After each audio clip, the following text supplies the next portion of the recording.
We're here with Jeff Steeb and Bob Boulay, and they're with the Port of New Bedford, and they're going to give us a little tour of the harbor of New Bedford.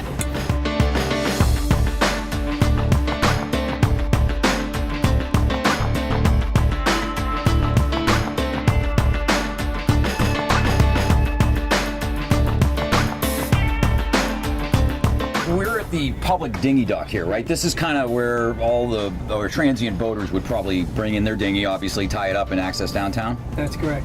This is Coast Guard Park.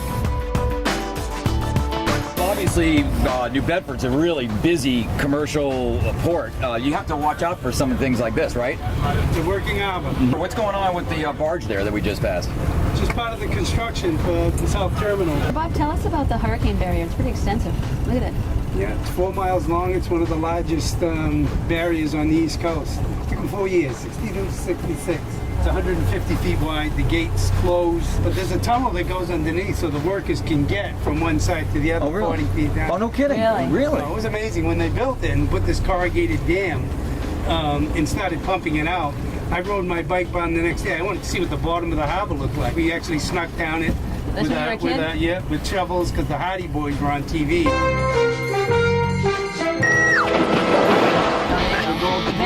That's right, the adventures are. So anyway, we thought maybe we'd come up with some kind of, but we got nothing. Yeah. Let's get fish laying on the wall. Oh, yeah?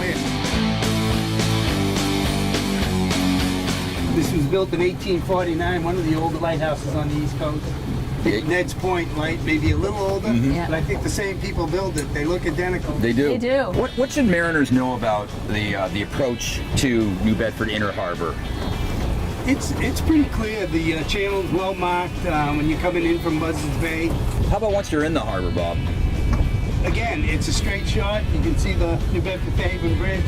The markers continue right into our marina. So, Jeff, you have ferries here too that run to the islands? Absolutely. We'll take it to the vineyard on the C Street Ferry, seasonal ferry, park at our Whales Tooth parking lot, come over here to the State Pier, Bedford State Pier. Right behind us is the ferry terminal. Hop on the ferry and you're there in about 45 minutes. And you don't have to cross any bridges to Cape Cod. This is where Herman Melville left on board the Acushnet in 1843. He had signed on to the whale ship and he went off. He ended up writing a famous novel about a whale. Yeah, I heard about that one. That's like a big, thick book, right? That's one. Moby Dick. Moby Dick. Now, what's that? That looks like the Mayflower. It is the Mayflower. It's not the original, but it's the replica of the Mayflower. It's in having some extensive repairs done to the hull. All right, so this is Crow's Island. I've always been curious about this island. Tell me, what's the story behind Looks like this? there's a chapel on it too. There is a chapel. Originally, it was a radio station. He's got everything on that Looks island. like a museum. He does. He's just got. That's neat. He's a local Character. legend. He is. We have yellow mooring balls that we put in for day moorings. You know, that people could come to New Bedford, spend the day for free. How would one identify those moorings? Do you see the yellow ones? Yep. They stand out. I guess so. That's Those are the ones make it that- pretty easy. That's the one they can come and stay for the day for free. That's right. Yeah, and we were saying, like, you know, a lot of destinations, there isn't much to do on shore. Say you're traveling through here, you get a rainy day or bad weather outside, just go ashore and, you know, you have a ball. You know, in a 4-block area, I think there are something like 20 different museums, art museums, and there's just so much going on. You just have to come to New Bedford to see it. And a lot of people come by land, and we're just trying to get people to come by in their boats.